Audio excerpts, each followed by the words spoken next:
దేవుని పరిశుద్ధ నామానికి వందనాలు. మీకు అందరికీ నూతన సంవత్సర శుభాకాంక్షలు. దేవుని వాక్యముల నుంచి యెహోషువ గ్రంథం 23వ అధ్యాయం 14వ వచనాన్ని చదువుకుందాం. ఇదిగో నేడు నేను సర్వలోకుల మార్గంలో వెళ్ళుచున్నాను. మీ దేవుడైన యెహోవా మీ విషయమై సెలవిచ్చిన మంచి మాటలన్నిటిలో ఒకటి అయినను తప్పి ఉండలేదని మీరు అనుభవపూర్వకంగా ఎరుగుదు. అవి అన్నీ మీకు కలిగను, వాటిలో ఒకటి అయినను తప్పి ఉండలేదు. దేవుడు తన వాక్యం దీవించుగాక. ఇక్కడ యెహోషువ తన ప్రజలైన ఇశ్రాయేలుకు తెలియజేస్తున్నాడు ఏంటంటే, నేను వెళ్ళుకోవచ్చున్నాను కనుక దేవుడు మీ విషయంలో జరిగించిన, లేకపోతే మీ విషయంలో ఏ మాటలైతే వాగ్దానం చేశాడో వాటిని ప్రతి ఒక్కటి నెరవేర్చాడు, తప్పి ఉండలేదు అనే మాట యెహోషువ ఇశ్రాయేలుకు తెలియజేస్తున్నాడు. ఈ రీతిగా దేవుడు ఈరోజు మనము నేర్చుకోవాల్సిన విషయం ఏంటంటే, దేవుడు వాగ్దానములు చేయువాడు మాత్రమే కాకుండా వాగ్దానములు నెరవేర్చువాడు అనే సత్యాన్ని దేవుని వాక్యం ద్వారా నేర్చుకుందాం. అలాగే దేవుని వాగ్దానములకు ఉండే లక్షణాలు ఏంటో ఒక్కొక్కటిగా మనం ధ్యానించుకుందాం. ఆ వాగ్దానముల యొక్క లక్షణాలు మనం అర్థం చేసుకుంటే వాగ్దానములు ఎందు మన విశ్వాసము బలపరుచుకోవాలని నా ఉద్దేశం. దేవుడు మరి యాకోబుతో ఒక మాట చెప్పాడు, నేను చెప్పిన ఈ మాట నెరవేర్చు వరకు నిన్ను విడువను అని అన్నాడు. అనగా ఆయన నెరవేర్చుటకు ఇష్టపడువాడు, వాగ్దానం చేసినవాడు, నమ్మదగినవాడు మాత్రమే కాదు నెరవేర్చువాడు అనే సత్యాన్ని జ్ఞాపకం చేస్తుంది. కావున ఆయన వాగ్దానములు చేయవాడు. అయితే ఆయన వాగ్దానములకు ఉన్న శ్రేష్టమైన సత్యాలను మనం ధ్యానించుకున్నాం. అందులో మొదటిది, దేవుని వాగ్దానములు అమూల్యమైనవి, అనగా విలువైనవి, శ్రేష్టమైనవి, ప్రశస్తమైనవి అనే సత్యాన్ని జ్ఞాపకం చేస్తున్నాం. దేవుని వాక్యంలో నుంచి 2 పేతురు పత్రిక 1వ అధ్యాయం 4వ వచనం, ఆ మహిమ గుణాతిశయములను బట్టి ఆయన మనకు అమూల్యములను అత్యధికములనైన వాగ్దానములను అనుగ్రహించి ఉన్నాడు. దురాశను అనుసరించుట వలన లోకమందున్న భ్రష్టత్వమును ఈ వాగ్దానముల మూలముగా మీరు తప్పించుకొని దేవ స్వభావమునందు పాలివారన్నట్లు వాటిని అనుగ్రహించాను. ఇక్కడ ఒక మాట రాయబడింది, అదేంటంటే ఆయన మహిమ గుణాతిశయములను బట్టి ఆయన మనకు అమూల్యములను అత్యధికములనైన వాగ్దానములను అనుగ్రహించను అని.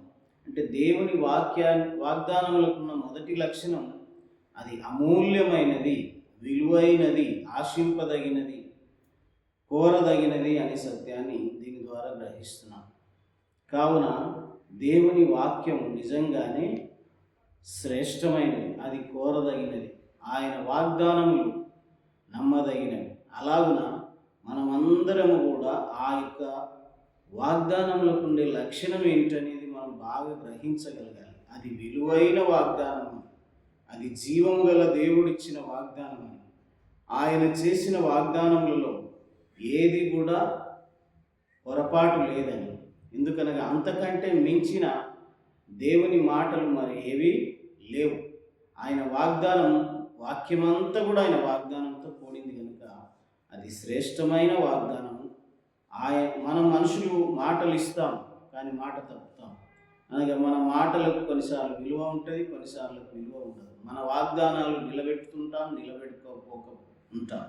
అయితే దేవుడు మాత్రం మాటను ఇచ్చువాడు, ఆ మాటను నెరవేర్చువాడు అనే సత్యాన్ని జ్ఞాపకం చేస్తాడు. ఇది విలువైన వాగ్దానము, అమూల్యమైనది అనే సత్యాన్ని జ్ఞాపకం చేస్తున్నాను. రెండవ లక్షణం ఏంటంటే, ఆయన వాగ్దానములు తప్పిపోవు, అనగా మాట నెరవేర్చబడుతుంది. ఆయన వాగ్దానం నెరవేర్చబడే వాగ్దానము కానీ తప్పిపోయే వాగ్దానము కాదు అని 1 రాజుల గ్రంథం 8వ అధ్యాయం 56వ వచనాన్ని జ్ఞాపకం చేసుకున్నాం. 1 రాజులు 8వ అధ్యాయం 56వ వచనం నేను చదువుతాను. ఎట్లనగా తాను చేసిన వాగ్దానములంతటిని బట్టి ఇశ్రాయేలీయులకు తన జనులకు నెమ్మది దయచేసిన యెహోవాకు స్తోత్రము కలుగునుగాక. తన దాసుడైన మోషే ద్వారా ఆయన చేసిన శుభ వాగ్దానములో ఒక మాటైనా తప్పిపోయినది కాదు. అంటే ఇక్కడ దీనిని బట్టి ఆయన మాట తప్పేది కాదు, ఆయన నెరవేర్చువాడు. అందుకే బైబిల్లో మరొక స్థలంలో సంఖ్యాకాండంలో ఏమని రాయబడిందంటే, ఆయన 23వ అధ్యాయం 19వ వచనం, దేవుడు అబద్ధం ఆడుటకు మానవుడు కాడు, పశ్చాత్తాపపడుటకు ఆయన నరపుత్రుడు కాడు. ఆయన చెప్పి చేయకుండునా, ఆయన మాట ఇచ్చి స్థాపింపకుండునా అంటాడు. అనగా ఈ మాటలను బట్టి ఆయన వాగ్దానము నెరవేర్చువాడు. మొదటిగా ఆయన వాగ్దానం విలువైనది, ఆయన వాగ్దానము తప్పిపోయేది కాదు, తప్పిపోయేవాడు కాడు, ఆయన వాగ్దానము నెరవేర్చువాడు అనే సత్యాన్ని ఈ మాటల ద్వారా గ్రహిస్తున్నాం. అనగా అబద్ధం ఆడడు, ఆయన అబద్ధం ఆడుటకు మానవుడు కాదు, ఆయన మాట ఇచ్చి చెయ్యకుండా అనే మాట బాగా మనం ఇక్కడ అర్థం చేసుకోవాలని మనం చేస్తున్నాం. కావున మొదటిది ఆయన వాగ్దానములు అమూల్యమైనవి, రెండవది ఆయన వాగ్దానములు తప్పిపోవు అనే సత్యాన్ని జ్ఞాపకం చేస్తుంది, మూడవది ఆయన వాగ్దానము నిత్యమైనది అనే సత్యాన్ని జ్ఞాపకం చేస్తున్నాం. 1 పేతురు గ్రంథం 1వ అధ్యాయం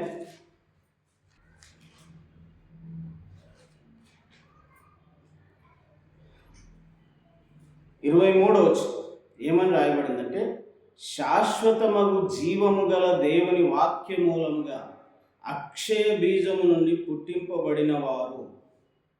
ఇక్కడ మనం అండర్లైన్ చేసుకోవాల్సిన మాట ఏంటంటే, ఆయన వాక్యము శాశ్వతమగు జీవము గల వాక్యము అని తెలియదు. అంటే ఆయన వాగ్దానములు శాశ్వతమైనవి, అనగా వాగ్దానములు నిత్యము నిలిచేటివి.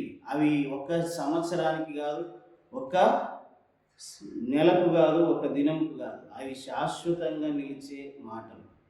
కావున ఆయన వాక్యము నిరంతరము నిలుస్తుంది. నిన్న నేడు రేపు మారని మాట. ఆయన మారని దేవుడు కనుక ఆయన వాగ్దానములు కూడా మారవు. అవి అన్నీ కూడా జరుగుతును, అనగా శాశ్వతంగా నిలిచేవి. ఆయన సంకల్పములు తరతరములకు ఉండును అనే మాట బైబిల్ మనకు తెలియజేస్తుంది. కనుక మూడవది ఏంటంటే, ఆయన వాగ్దానములు శాశ్వతమైనవి, నిత్యమైనవి అనే సత్యాన్ని జ్ఞాపకం చేస్తుంది. తర్వాత నాలుగవది, ఆయన వాగ్దానము దృఢపరిచిన వాడు, ప్రమాణము చేత దృఢపరిచిన వాడై ఉన్నాడు. హెబ్రీలకు రాసిన పత్రిక 6వ అధ్యాయం 17వ వచనాన్ని మనం చదువుతున్నాం. హెబ్రీలకు రాసిన పత్రిక 6వ అధ్యాయం 17వ వచనం అదేంటంటే, ఈ విధముగా దేవుడు తన సంకల్పము నిశ్చలమైనదని, ఆ వాగ్దానమునకు వారసులైన వారికి మరి నిశ్చయముగా కనపరచవలనని ఉద్దేశించిన వాడై, తాను అబద్ధమాడజాలని నిశ్చలమైన 2 సంగతులను బట్టి మన ఎదుట ఉంచబడిన నిరీక్షణను చేపట్టుటకు శరణాగతులమైన మనకు బలమైన ధైర్యం కలుగునట్లు ప్రమాణము చేసి వాగ్దానమును దృఢపరచెను. అనగా మనము ప్రమాణము ఇక్కడ అర్థం చేసుకోవాల్సిన విషయమైంది. ప్రమాణం అంటే నిబంధన. అలాగున యేసుక్రీస్తు ద్వారా దేవుడు మనకు క్రొత్త నిబంధననిచ్చాడు. ఆయన ప్రమాణము చేశాడు. ఏంటని? యేసుక్రీస్తు ద్వారా మనము దేవుని బిడ్డలమవుతామని, దేవుని రక్షణ పొందుకుంటామని ఆయన మరి చేసిన వాగ్దాన ప్రకారం ఆయన మనల్ని ఆశీర్వదించువాడని ఇక్కడ అంటున్న ప్రకారం దృఢపరిచి స్థిరమైనది. దీనిని బట్టి ఆయన వాగ్దానము స్థిరమైనది అనే సత్యాన్ని, శాశ్వతమైనది అనే సత్యాన్ని మనం అర్థం చేసుకోవాలని మనం చేస్తున్నాం. ఇది మూడవది. ఒకటి మనం అనుకున్నది అమూల్యమైనది, రెండవది తప్పిపోనిది, మూడవది శాశ్వతమైనది, నాలుగవది దృఢమైనది అనే సత్యాన్ని జ్ఞాపకం చేస్తున్నాం. చివరిగా దేవుడు ఈ వాగ్దానములన్నీ ఎవరి మూలంగా మన జీవితంలో నెరవేరుస్తాడు అనే సత్యం నేను మీకు తెలియజేయడం ఇష్టపడుతుంది. అది 2 కొరింథీయులకు 1వ అధ్యాయం 20వ వచనాన్ని చదువుకుందాం. 2 కొరింథీయులకు 1వ అధ్యాయం 20వ వచనాన్ని చదువుకుందాం. దేవుని వాగ్దానములు ఎన్ని అయినను అన్నీ క్రీస్తునందు అవునన్నట్టుగానే ఉన్నవి కనుక మన ద్వారా దేవునికి మహిమ కలుగుటకై అవి ఆయన వలన నిశ్చయములై ఉన్నవి. ఇక్కడ మనం అండర్లైన్ చేసుకోవాల్సింది ఏంటంటే, క్రీస్తునందు దేవుని వాగ్దానములు ఎన్నున్నావో అన్నీ అవునన్నట్టుగానే ఉన్నాయి. అనగా ఎవరైతే క్రీస్తును విశ్వసిస్తారో, క్రీస్తునందు నమ్మకం ఉంచుతారో, వారి జీవితంలో ఆయన వాగ్దానములన్నిటినీ ఆయన అనుగ్రహించి నెరవేర్చే దేవుడు అనే సత్యాన్ని జ్ఞాపకం చేస్తాడు. కావున దేవుడు ఎన్నో వాగ్దానాలు చేశాడు, ఎన్నో మన జీవితంలో నెరవేర్చాలని ఇష్టపడ్డాడు. ఆయన సంకల్పము మన పట్ల, ఆయన ప్రణాళిక తాను శాశ్వతంగా ఉండాలని ఇష్టపడ్డాడు కనుక ఆయనను బట్టి, క్రీస్తును బట్టి ఆ వాగ్దానములన్నీ మన జీవితంలో నెరవేర్చబడును అనే సత్యాన్ని జ్ఞాపకం చేస్తుంది. కావున ఈ 4 సత్యాలు మనం అర్థం చేసుకోవాలి. 1, ఆయన వాగ్దానములకున్న లక్షణం, అది విలువైనది లేకపోతే అమూల్యమైనది. 2వది తప్పిపోనిది. 3వది స్థిరమైనది, నిత్యమైనది. 4వది దృఢమైనది, స్థిరమైనది అనే సత్యాన్ని జ్ఞాపకం చేసుకోవాలి. ఇవన్నీ కూడా యేసుక్రీస్తులో మనకు పరిపూర్ణంగా నెరవేర్చు దేవుడు. కావున ఇవన్నీ జరగాలంటే విశ్వాసం ప్రాముఖ్యం. అందుకే దేవుడు వాక్యం ఏమంటుందంటే, ఆయన వాగ్దానం చేసిన వాడు నమ్మదగిన వాడు అనే మాట తెలియజేస్తుంది. అనగా నమ్మదగిన వాడు కనుకనే మనం ఆయన యందు నమ్మకం ఉంచాలి. నమ్ముట నీ వలనైతే నమ్మువానికి సమస్తము సాధ్యం. అద్భుతాలు చేస్తాడు, ఆశ్చర్యక్రియలు జరిగిస్తాడు. కావున నీ జీవితంలో ఆయన వాగ్దానములు నెరవేరాలంటే, ఈ సంవత్సరంలో దేవుడిచ్చిన వాగ్దానం నీకు నెరవేర్చబడాలంటే నీలో విశ్వాసం స్థిరంగా ఉండాలి, బలంగా ఉండాలి.